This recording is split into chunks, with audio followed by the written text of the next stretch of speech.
1995 года в Санкт-Петербургском гуманитарном университете профсоюзов проводятся международные научные чтения, инициатором которых был Дмитрий Сергеевич Лихачев. Выдающиеся ученые, видные общественные и государственные деятели, признанные специалисты в области политики, экономики и международного права, дипломаты, известные журналисты собираются в едином кругу, чтобы полемизировать на актуальные темы. И каждый год в качестве почетного гостя в лихачевских чтениях участвует первый президент Кыргызстана, академик Российской академии наук Аскар Акаев.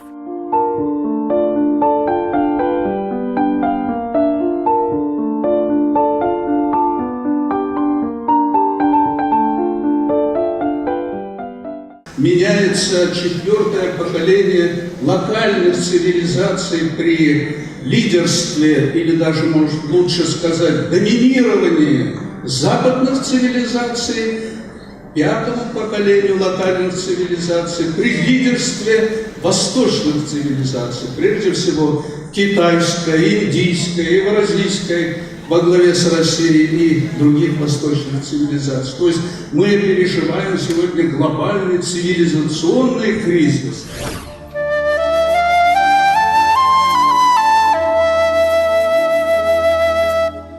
Первый президент Кыргызстана, ныне преподаватель и почетный профессор Московского государственного университета имени Ломоносова, иностранный член Российской академии наук Аскар Акаев, родился 10 ноября 1944 года в селе Кызылбайрак Кеминского района Киргизской ССР. Сын Акая Токоева в школе был круглым отличником, рос начитанным, интеллигентным, увлекающимся ребенком. Судьба его вела в науку.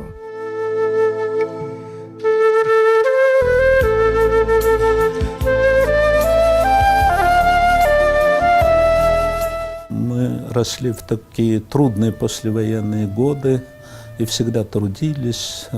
Я вот сколько помню в детстве, с удовольствием учились в школе, вот.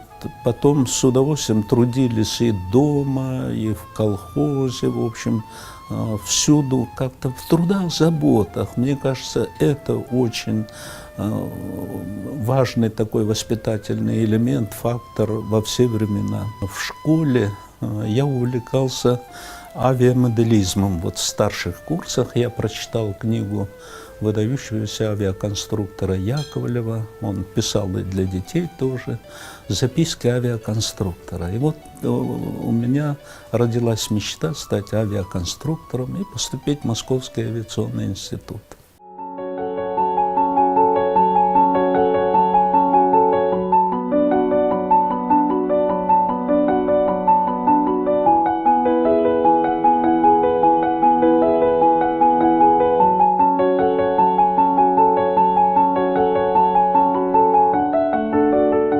Конечно, папа человек удивительных способностей во многих областях, потому что, будучи простым, скромным пареньком из далекого кыргызского села, в его селе не было даже школы.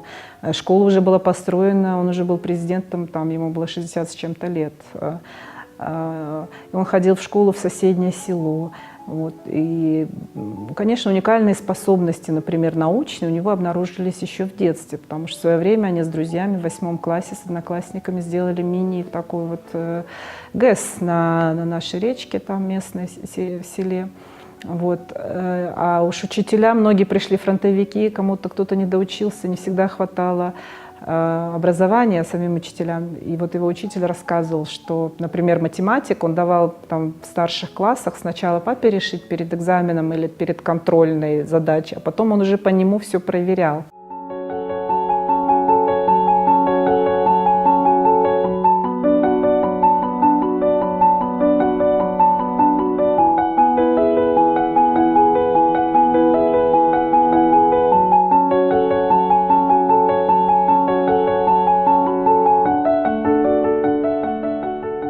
Аскар Акаевич – это человек, пронизанный гуманизмом, пронизанный высокой культурой. Это, с одной стороны, культура, которая базируется на традициях его народа, а с другой стороны, это личность, соприкоснувшаяся с российской культурой и взявшая от российской культуры самое лучшее. Он учился в Петербурге, мы с ним, кстати, заканчивали один и тот же вуз. И вы знаете, это человек, который от советской эпохи впитал самые лучшие черты ее. Это человек высочайшей интеллигентности, он выдающийся представитель своего народа. Мы восхищаемся им и его народом вот по таким великим людям. И мы также восхищаемся представителями многих других стран по выдающимся своим представителям. Мы всегда судим о странах и людях по лучшим представителям. Мы не должны по худшим, которые тоже везде есть. Вот Оскар Акаевич – лучший представитель своего народа.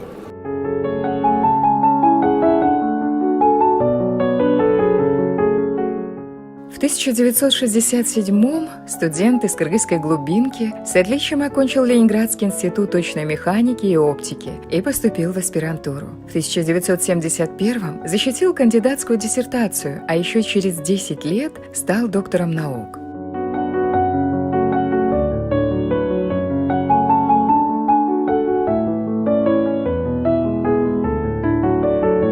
Я начал преподавать сразу после окончания университета. Я работал и параллельно преподавал.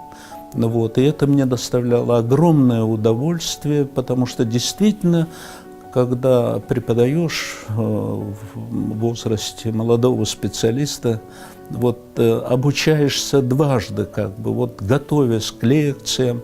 Ну а потом действительно в общении со студентами я начал преподавать в своем альма-матер, наш институт точной механики, вычислительной техники. Вот, и там студенты просто потрясающе способные, и действительно очень многому я научился как раз именно в процессе преподавания. Очень многие научные проблемы я познал как раз через преподавание, в общении с молодежью, студентами.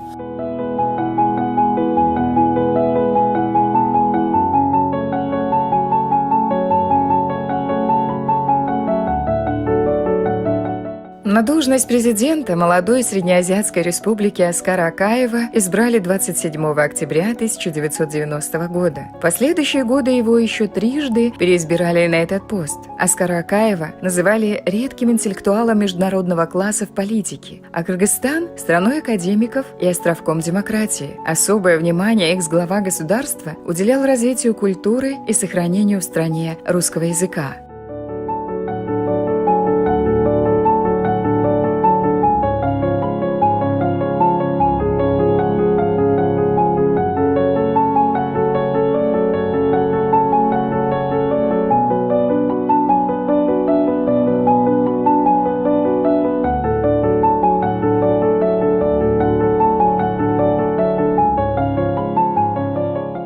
«20 лет назад праздновали 2200-летие кыргызской государственности. Действительно, мы один из древнейших народов Центральной Азии, вот, который исключительно благодаря, конечно, своим замечательным качествам, а именно, вот, правильно сказала, толерантности, мудрости, он смог сохраниться, а иначе бы кыргызы могли исчезнуть также, вот где хунны, гунны, которые сотрясали всю Центральную Азию, дошли вот, до сердца Европы, стояли недалеко от Парижа, от Рима, могли покорить и Рим, и Париж, и всю Европу. Сегодня этот народ исчез бесследно. Жуан-Жуани исчезли. Вот, а кыргызы сохранились, я думаю, исключительно вот замечательным качеством, именно великодушию.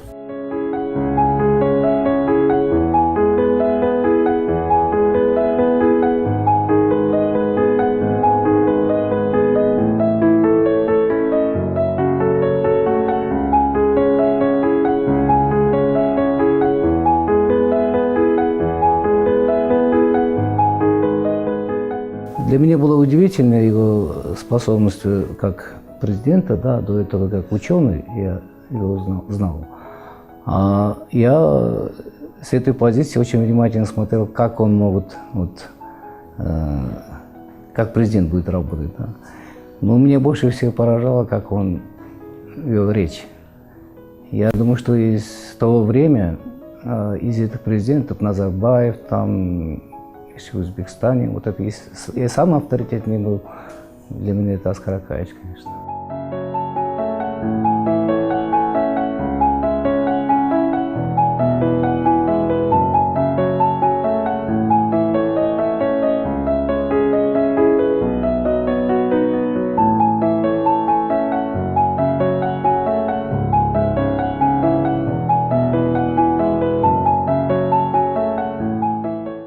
В одном из недавних выступлений Оскар Акаевич рассказывал, что большая заслуга в сохранении русского языка также принадлежит первому секретарю ЦК Компартии Киргизской ССР Турдакуну Усубалиеву. Именно он открыл в стране единственный в Центральной Азии педагогический институт русского языка и литературы, за что первый президент присвоил ему звание Героя Кыргызстана. После развала Союза Акаев всеми силами старался не допускать вытеснения русского языка, который получил статус официального и был закреплен в Конституции.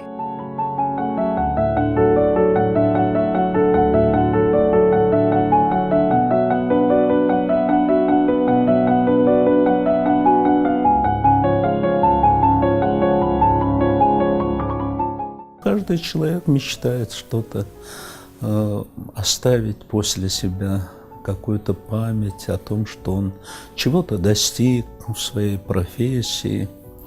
Вот.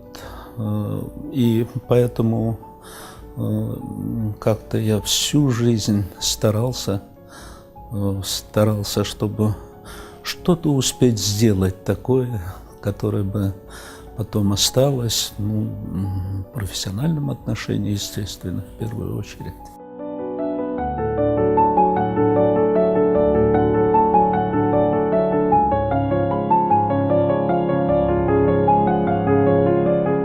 В годы правления Оскара Акаева удалось укрепить национальную валюту. Кыргызский сом стал полноправным платежным средством 10 мая 1993 года, обуздать гиперинфляцию и добиться стабильного экономического роста. Под его грамотным руководством молодое независимое государство строилось на демократических принципах, достойно преодолевая трудности, турбулентные в 90-е.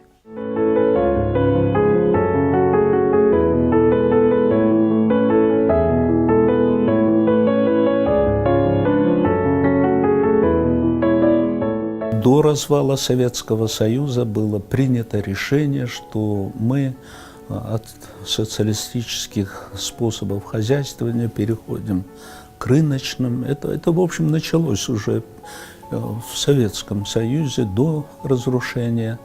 Ну, а потом все республики активно, в общем, пошли в рынок, поэтому здесь альтернативы быть не могло, и естественно, нужно было быстрее решать эти проблемы, потому что чем больше запаздываешь с принятием решения, тем большие трудности ложились на плечи простых людей, трудящихся, народа. Вот. Поэтому, конечно, я старался как можно быстрее преодолеть сопротивление. Ну, например, возьмем национальную валюту. То, что нужно иметь свою национальную валюту, что мы обязательно встретимся гиперинфляции, это все вот как раз благодаря тем знаниям, которые я вот осваивал в Москве, работая в Верховном Совете СССР. Это все, конечно, мне помогло. То есть у меня была четкая идея, что нужно как можно быстрее ввести свою независимую валюту. Потому что я прекрасно понимал, что Россия в 1992 году, начав шоковой революции, шокового перехода в рынок, обязательно разгонят инфляцию, и потом им нужно будет проводить денежную реформу. А мы были в одной рублевой зоне. И, естественно, это для Кыргызстана это может быть просто как финансовый селевой поток, который мог снести вообще финансовую систему, экономику, все.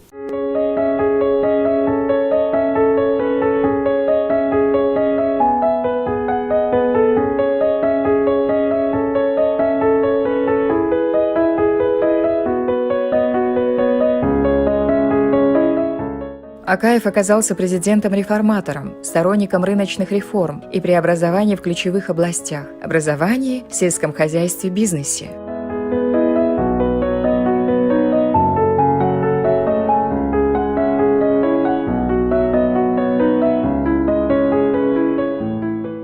90-е годы Кыргызстан был лидером в сфере рыночных преобразований. Благодаря тому, что мы развивались по демократическому пути развития, помните, международные эксперты всегда говорили, что Кыргызстан – это островок демократии в Центральной Азии. У страны был хороший имидж. К началу века был хороший имидж островка демократии, лидера рыночных реформ. Поэтому к нам шли инвесторы. Вот Кумтор, сколько бы ни ругали, сколько бы ни критиковали, Кумтор – крупнейший золотодобывающий проект в Центральной Азии, который был реализован за рекордные 2 года в высокогорных условиях. Причем в 90-е годы цены на золото были очень бросовыми, можно сказать, и нам стоило колоссальных трудов привлечь эту компанию Камека. А сегодня, когда тогда цены за унцию были 300-400, это примерно себестоимость, ну, чуть-чуть, может быть, выше. А сегодня, а потом цены на золото поднялись в 2000-е годы до $2000. Сегодня примерно 1200-1400 колеблется, то есть хорошие цены. Все-таки вот 20 лет Кумтор служит твердым источником поступления иностранной валюты. Если бы не было Кумтора, как бы Кыргызстан мог поддерживать национальную валюту сом? Это единственное. У соседей нефть, газ, у нас вот золото.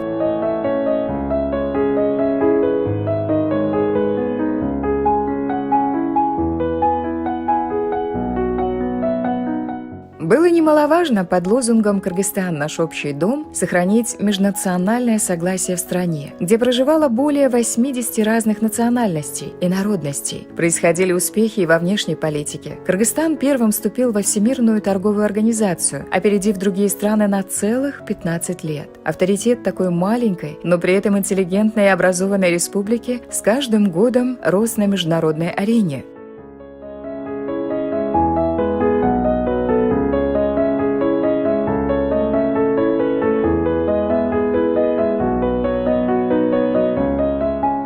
К сожалению, наша политическая элита оказалась, я считаю, что, в общем, она оказалась не на высоте. Вот, создали ужасную атмосферу, постоянные скандалы, постоянные поборы. И инвесторы фактически из Кыргызстана изгнали инвесторов. Не то чтобы привлекать их, а изгнали инвесторов. И конечно, Кыргызстан, который не имеет ресурсов, который не столь богат, вообще у нас нет нефти и газа, вот, Кыргызстан очень нуждается в прямых иностранных инвестициях. Это приток технологий, это новая индустрия. То есть обойтись своими силами мы не можем. Поэтому надо менять эту атмосферу. Политическая элита Кыргызстана наконец должна понять. Вот я приведу пример Южной Кореи. Южная Корея в 60-е годы была самой бедной, нищей страной в Азии. Нищей страной. И они начали привлекать инвесторов. Инвесторы для них были как боги, вот спустившиеся с другой планеты. Они делали все для инвесторов, все. Терпели все их капризы. Но посмотрите, сегодня Южная Корея самая процветающая и сама лидер, технологический лидер мира.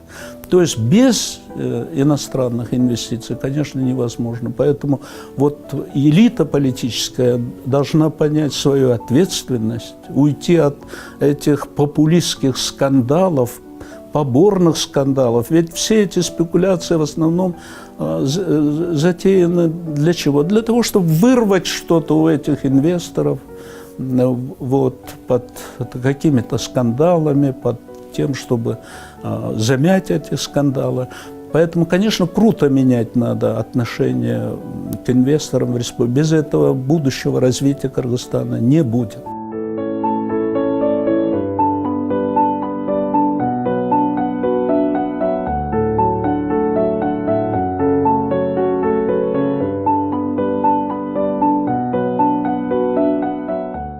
Как видный ученый и прогрессивный реформатор, Оскар Акаев делал ставку на научно-технический прогресс, человеческий потенциал и качественное образование, которое благодаря его титаническим усилиям удалось не только сохранить, но и приумножить. При Акаеве в Кыргызстане был открыт Кыргызско-Российский славянский университет, который за короткое время стал лучшим образовательным и культурным центром республики. А лозунг «Демократия, рынок плюс компьютеризация всех школ» стал своеобразным выражением национальной идеи Оскара Акаева.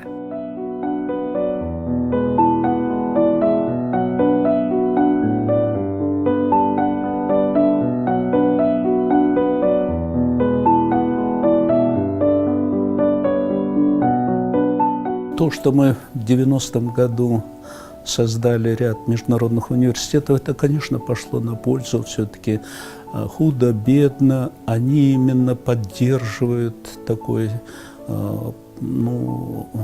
достаточно удовлетворительный уровень качества образования.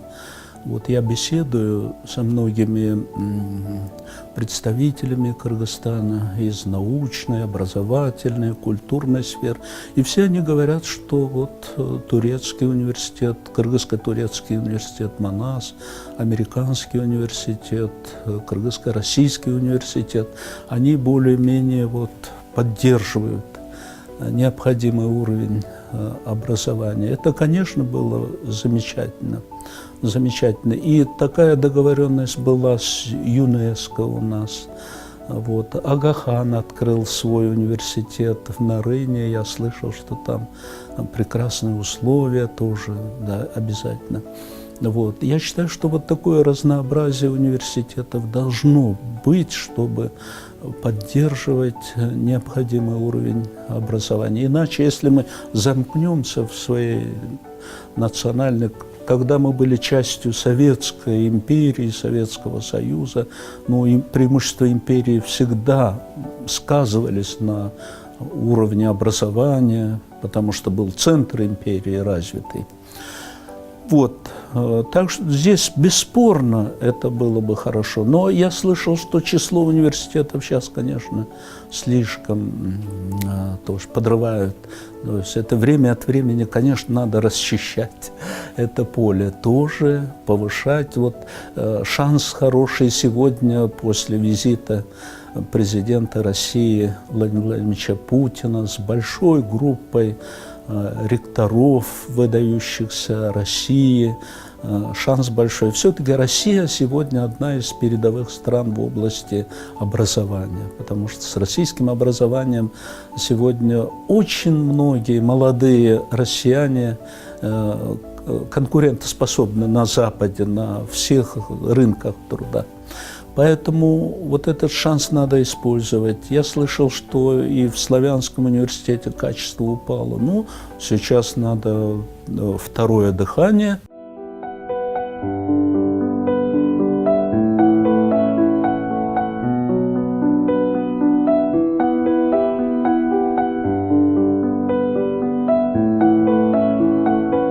В числе других бесспорных достижений первого президента – привлечение значительного числа иностранных инвестиций в республику. Добрый имидж в международном сообществе и комфортные условия для инвесторов позволили привлечь в страну разработчиков крупнейших инвестиционных проектов, таких как Кумтор, Токмакский стекольный завод, Токмакский радиозавод Вимбельдан и других.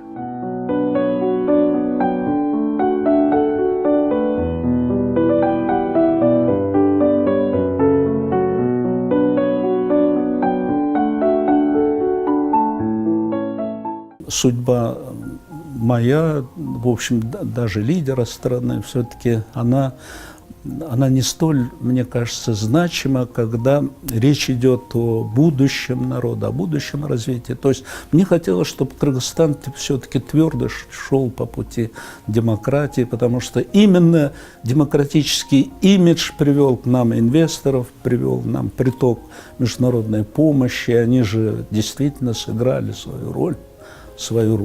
Кыргызстан, не имея ни нефти, ни газа, ведь в 90-е годы самая большая проблема была именно с ценами на нефтепродукты.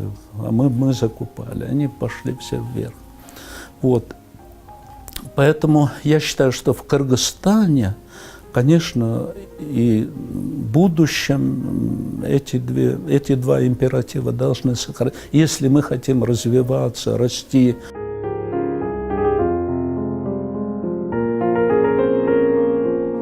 Помимо всего прочего, Акаев еще и блестящий дипломат. За годы независимости он наладил крепкие дипломатические отношения с ближайшими соседями. Особенно теплыми были отношения первого президента Кыргызстана с лидерами России и Узбекистана Борисом Ельциным и Исламом Каримовым. Добился плодотворного сотрудничества с великим соседом Китаем. Авторитет республики вырос на международной арене, и Кыргызстан сумел занять свое место в ряду государств мира, стать членом многих авторитетных международных организаций.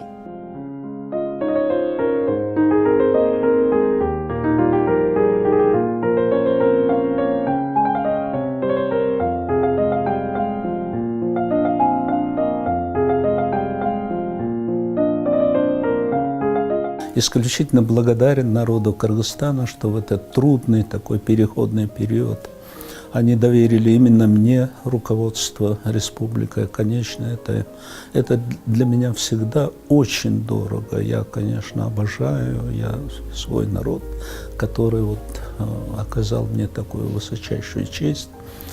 И я понимал, что именно в этот переходный период нужны не столько опыт, потому что опыт-то у всех руководителей 90-х годов был опыт советский, партийный опыт в руководстве страной и социалистические методы хозяйствования в экономике.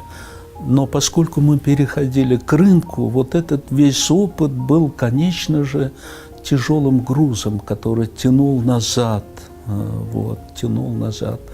Ну, например, я приведу, мы первыми успешно провели земельную реформу, благодаря которому кыргызское сельское хозяйство, вошло тоже в рыночные условия. Появились фермерские, крестьянские хозяйства, но мы как раз проводили это в соответствии с замечательным учением российских ученых Чаянова, Кондратьева, которые в 20-е, 30-е годы предлагали эти реформы Советскому Союзу. Но тогда реформы пошли по пути коллективизации, не в том направлении, не в позитивном. Но мы успешно это претворили в жизнь, и нужны были знания, Поэтому я полагал, что люди со знаниями, без прошлого опыта, они смогут лучше освоить рыночные методы, почерпнуть знания и как-то лучше претворить в жизнь эти новые идеи, новые рыночные реформы.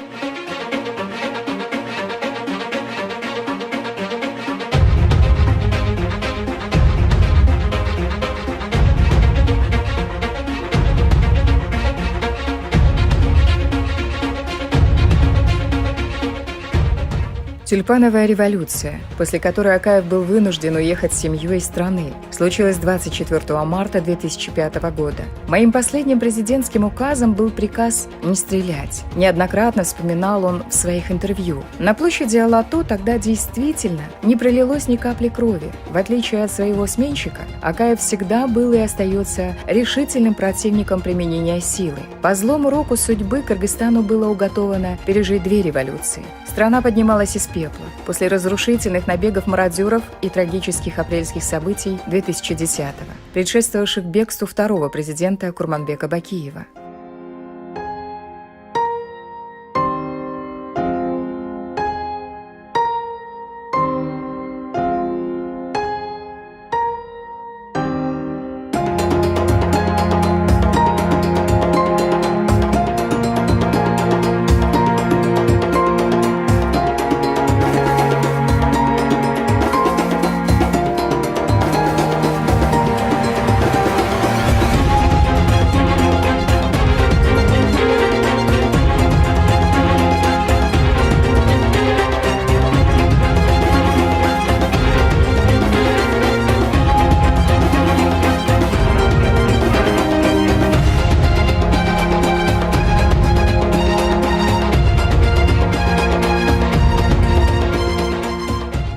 обвинений против меня, то вот, как всегда говорят, нет худа без добра.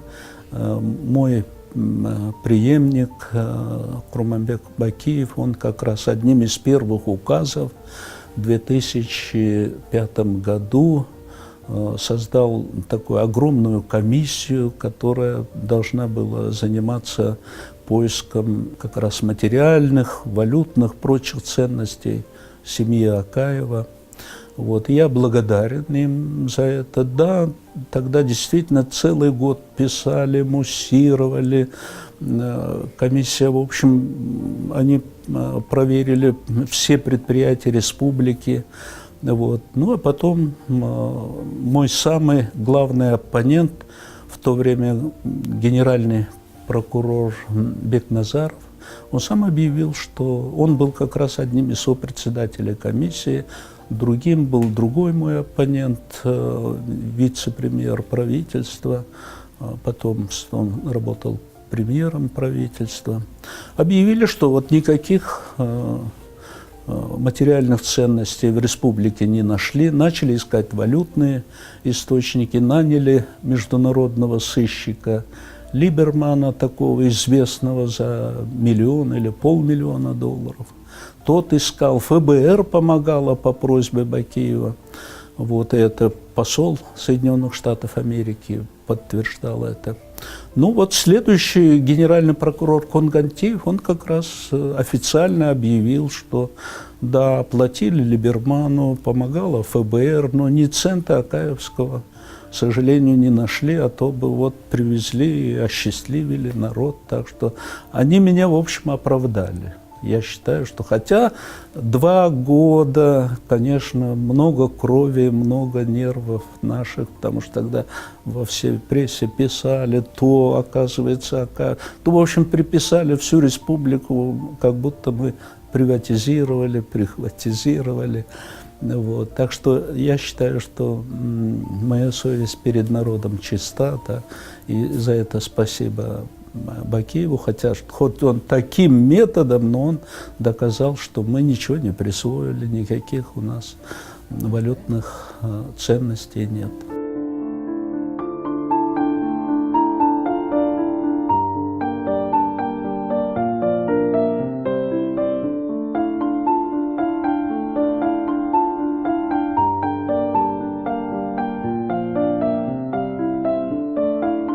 Со своей будущей супругой Майрам, уроженкой села Шумкар Таласской области Аскар Акаевич, познакомился в 1969 году на студенческом вечере в Ленинграде. На родину в 1977-м он уже вернулся с законной женой и 2 маленькими детьми, сыном Айдаром и дочерью Бермет. Спустя время в семье появилось еще 2 детей – Илим и Саадат.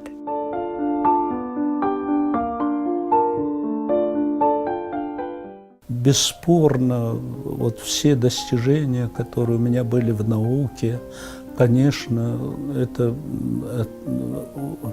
в общем-то, это вклад семьи, конечно, если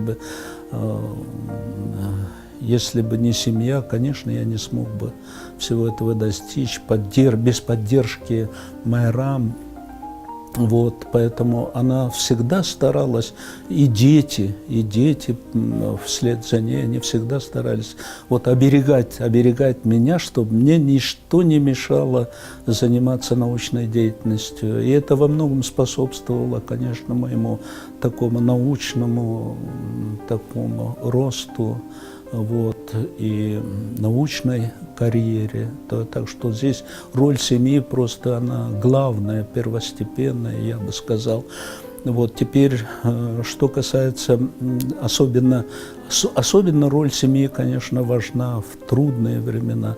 Да, и будучи президентом, я всегда считал, что надо,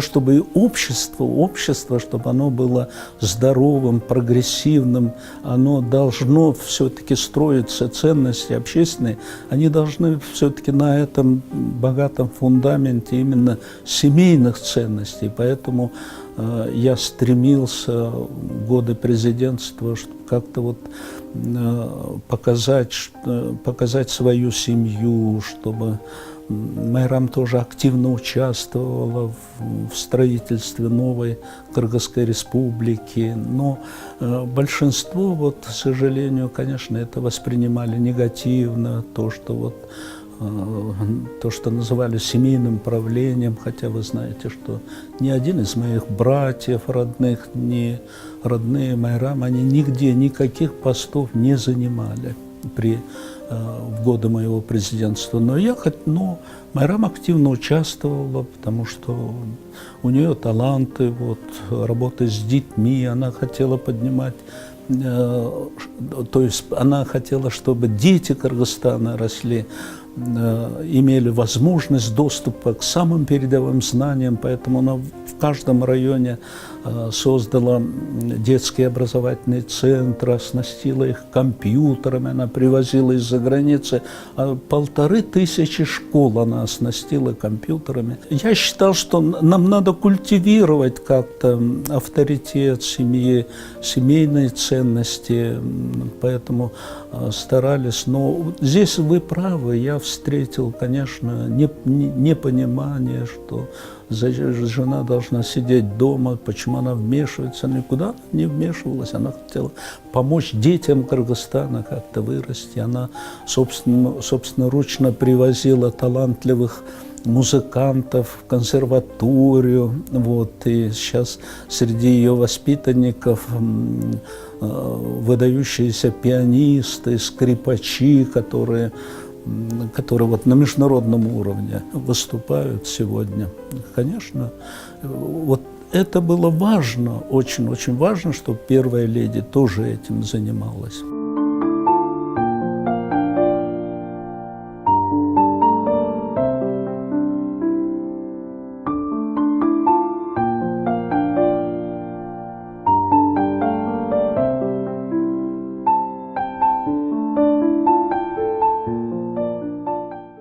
Майрам Душеновна, специалист по теории механизмов и машин, была единственной первой леди, имевшей ученую степень. Еще в 1974-м она защитила кандидатскую диссертацию по проблемам динамики машин. Бытность Аскара Акаева президентом руководила благотворительным фондом «Мерим». Была президентом Международного фонда СОС «Детские деревни Кыргызстана». За милосердие и выдающиеся заслуги в области охраны материнства и детства награждена золотой медалью и международной премией под эгидой ЮНЕСКО.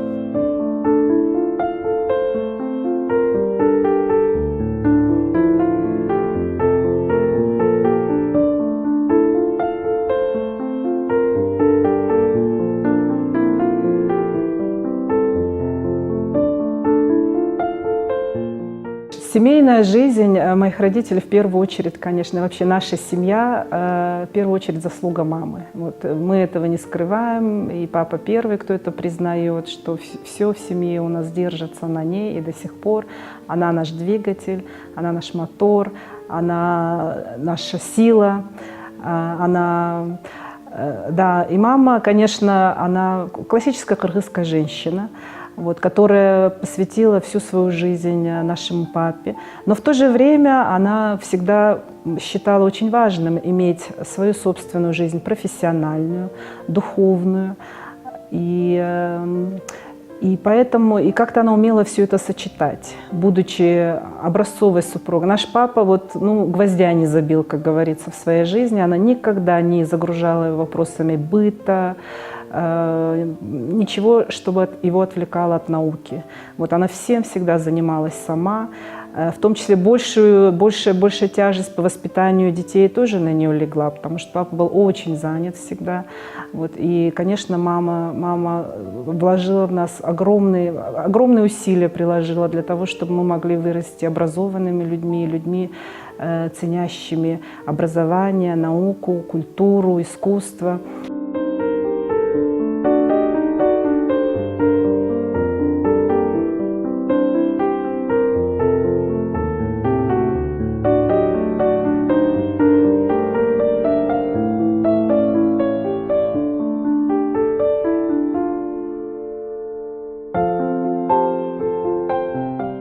Все четверо детей Читы Акаевых в совершенстве владеют русским и английским языками. Бермет Акаева знает 5. Старшая дочь работала в Швейцарии в европейском отделении ООН. В 2003 году участвовала в создании движения «Алга Кыргызстан». Была координатором фонда Агахана. Имеет научную степень кандидата политических наук. Так же, как и брат Айдар, баллотировалась в Джугурку-Кенеш и выиграла выборы. Но после мартовской революции результаты голосования были отменены. В 2007-м при новой власти Бермет Акаева пыталась избраться в парламент вторично. Однако суд Кеминского района снял ее кандидатуру. Младшие дети Акаева, дочь Саадат и сын Илим, в период правления отца учились. Сейчас работают в финансовом секторе в России.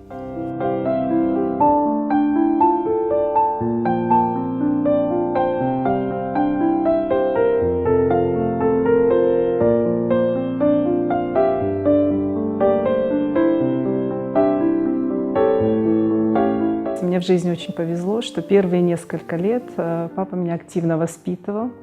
Но воспитание его заключалось в том, чтобы читать мне.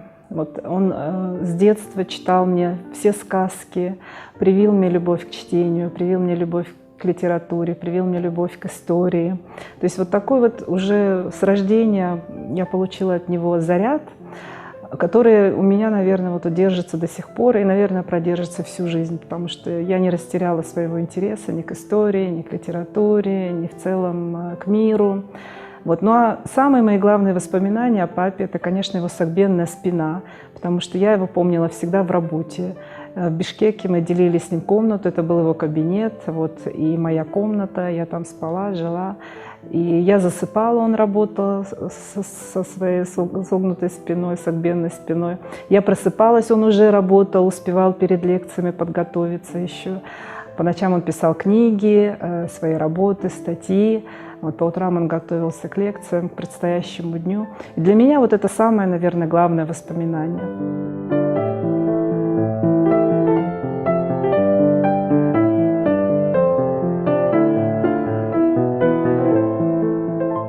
Сегодня Аскар Акаев, находясь в политической эмиграции в России, занимается научной работой в Московском государственном университете, в который ушел с головой.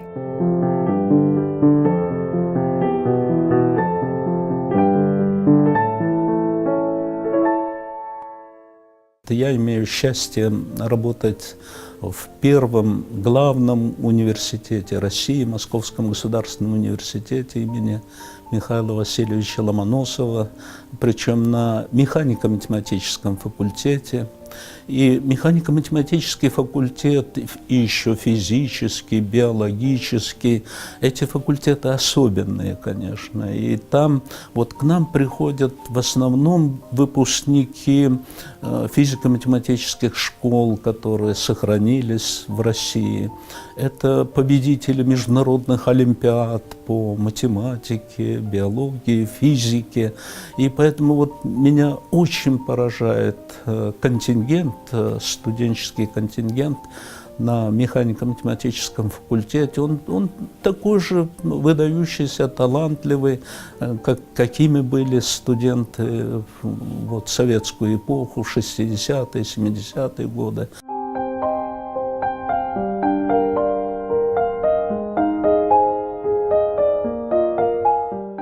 Аскар Акаевич – автор более сотни научных статей и 7 изобретений в области географии, научных работ в области макроэкономики и клеодинамики.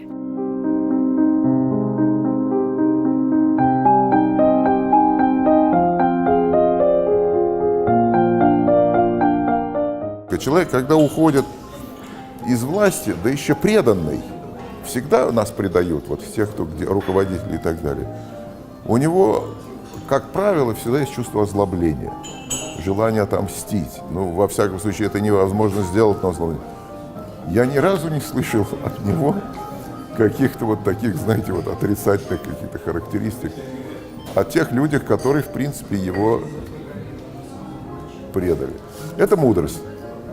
И это редчайшее свойство.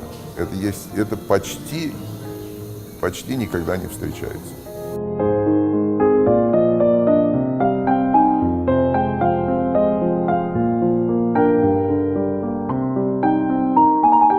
В начале этого года вместе с дочерью Бермет Аскар Акаевич выпустил книгу о будущем Кыргызстана в эпоху цифровой экономики на новом шелковом пути.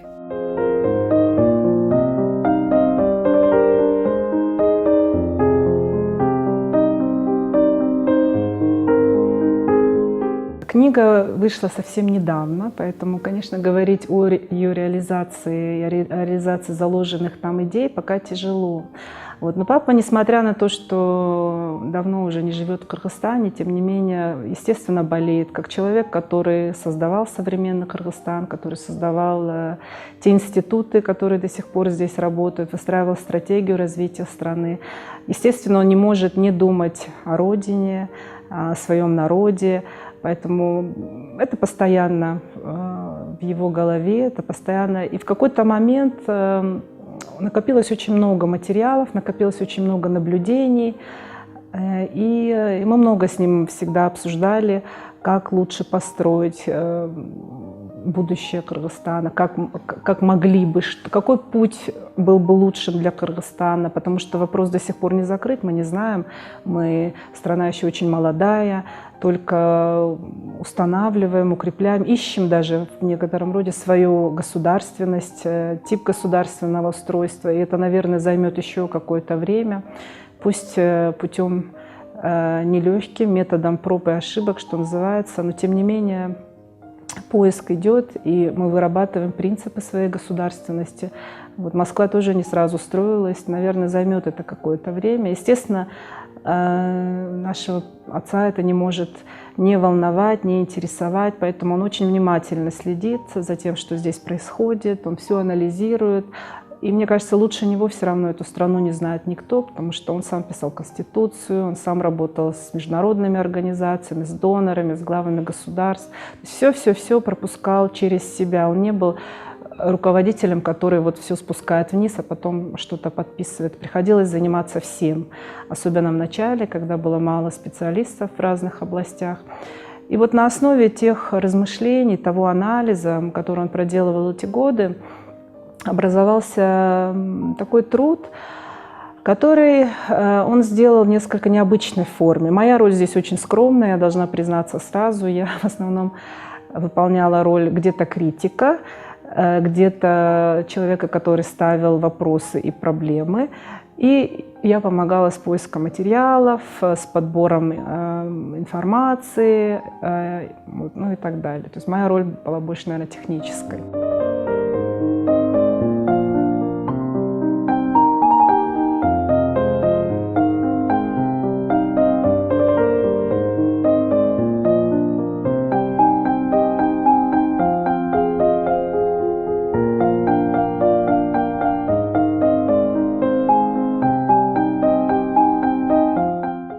Я знаю Скорокаевича с времен его президентства, там, не помню точно, с какого дня и месяца, но, наверное, это было самое-самое начало 90-х годов.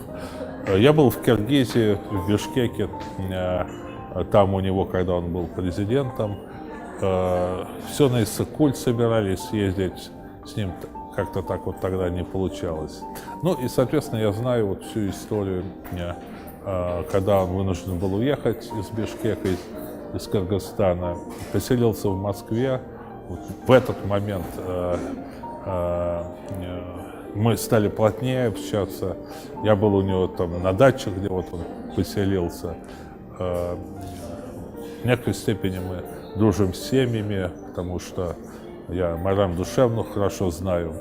Мы часто встречаемся. Я его записывал многократно, он бывал у меня в передачах и как политик, и как ученый.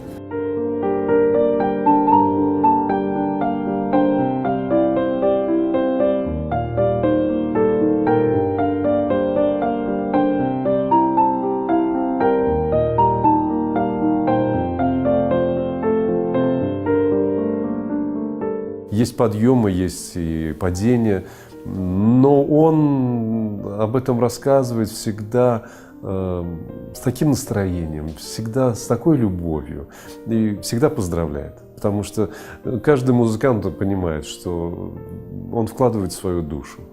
Поэтому это потрясающе ввиду того, что когда человек понимает, когда он одухотворен этим, не только в музыке, но и в живописи, это сильный человек. Прежде всего, вот, духовно сильный человек.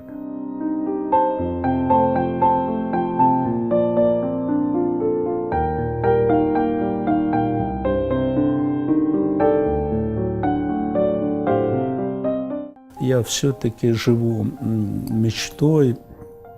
Главное, что когда-нибудь в один прекрасный день у меня появится возможность свободно приезжать на родину, ну, поклониться могилам предков, поклониться родной земле. Вот. Всего этого, конечно, не хватает, это надо честно признать, и ностальгия сильная по родине, она есть. Вот я всегда вспоминаю замечательные слова из стихотворения Тютчева: «И дым Отечества нам сладок и приятен». Так что все, и дым Отечества, конечно, вот хочется вдохнуть, приехать, в общем. Вот, ну, я надеюсь, вот, ну, что помогает? Помогает, конечно, то, что вот творческая работа все-таки, то, что я вернулся, и меня российская интеллигенция, они приняли очень тепло, поскольку я был как бы частью этой российской советской интеллигенции, они приняли меня в академической среде очень тепло, поддержали меня. Это помогло мне, в общем-то, получить какое-то такое второе дыхание вот в научной сфере и добиться новых таких значимых результатов в научной работе. Вот я участвую на конференциях, выступаю с докладами, выступаю перед студентами с лекциями, все это, и вижу благодарную поддержку со стороны коллег в России и в мире. Вот это все, конечно, придает силы, поддерживает меня. Но я не забываю, конечно, о родине. Вот поэтому мы года 3 назад, сразу после объявления официального шелкового пути, мы с дочерью начали думать, как бы помочь родине, что нам бы нельзя терять ни минуты, ни часа. Вот надо начинать думать, разрабатывать программу, как лучше и своевременно встроиться в новый шелковый путь, который строит Китай. 21 век – век Китая. Мы соседи. Вот, как говорят, соседи и родителей и соседей не выбирают. Поэтому нам надо идти навстречу, нам надо встраиваться, нам надо получать выгоду из этого мегапроекта. Кыргызстан может, потому что однажды, 1000 лет назад, наш народ использовал это. И даже тогда, когда кыргызы жили государством на Енисее, у кыргызов был свой шелковый путь, кыргызский путь шелковый. Поэтому вот и мы написали сначала в электронной форме, теперь вот выпустили в виде книги. Так что мы, конечно, не забываем и о родине, думаем.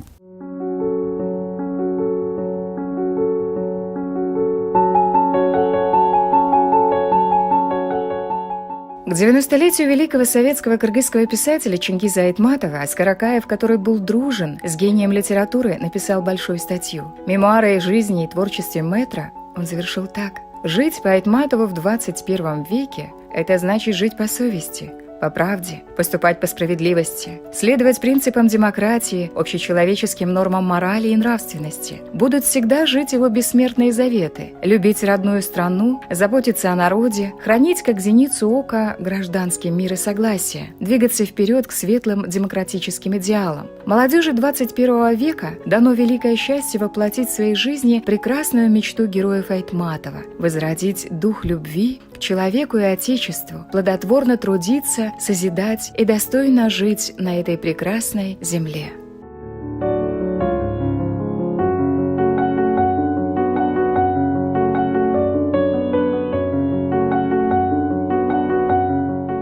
Кыргызстан для меня это все, конечно, это все. Все-таки это родина.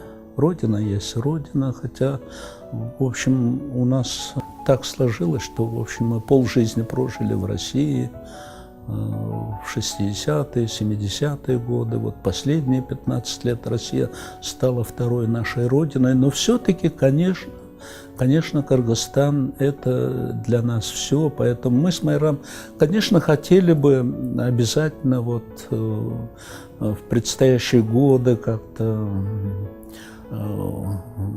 часто бывать, а может быть и переехать на родину. Я иногда думаю, что, может быть, я бы еще успел внести свой вклад в будущее развитие Кыргызстана. Вот я готовлю кадры для России в Московском государственном университете, математиков, специалистов в области компьютерного моделирования, прогнозирования. Вот то, что имеет прямое отношение к будущей цифровой экономике, цифровой эпохе, там нужны будут вот такие кадры очень. Я думаю, что я мог еще успеть какое-то количество кадров для Кыргызстана, молодых, талантливых, успеть подготовить. Я вот об этом мечтаю. Мечтаю, то есть не просто приехать на родину, вернуться, но и внести свой вклад еще. У меня есть силы, я мог бы, конечно, вот именно в области подготовки кадров. Я не рвусь, конечно.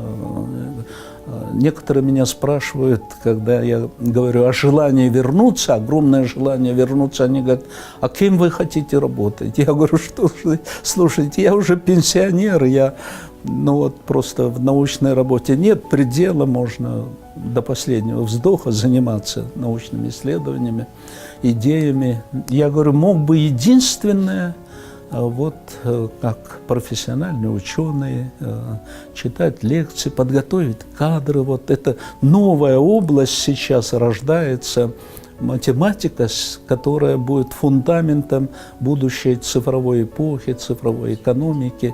И здесь, конечно, я мог принести пользу подготовке кадров. Именно поэтому ректор Московского университета Садовничий хотел открыть филиалы МГУ в Кыргызстане, предлагал, но пока он не получил определенного ответа, чтобы в рамках этого филиала я тоже мог принять участие, читать лекции, готовить кадры для будущего Кыргызстана.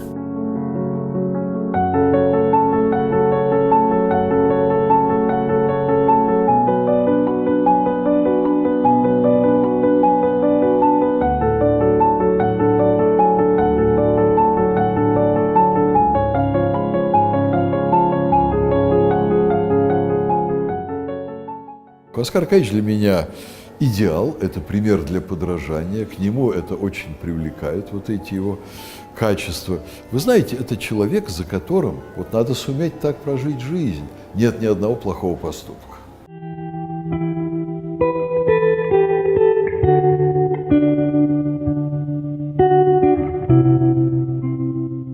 Есть у бывшего политического лидера страны, который по сей день пользуется уважением авторитетных международных политиков и деятелей культуры, одна заветная мечта. Оскар Акаевич не теряет надежды когда-нибудь вернуться на родину, побывать в отчим доме, который часто видит в своих снах. Каждое свое общение с журналистами видный ученый завершает одними словами: «Я очень люблю свой народ и страну. Сердцем я остаюсь с вами и верю, что придет время, когда я смогу вернуться и насколько позволят силы послужить Кыргызстану».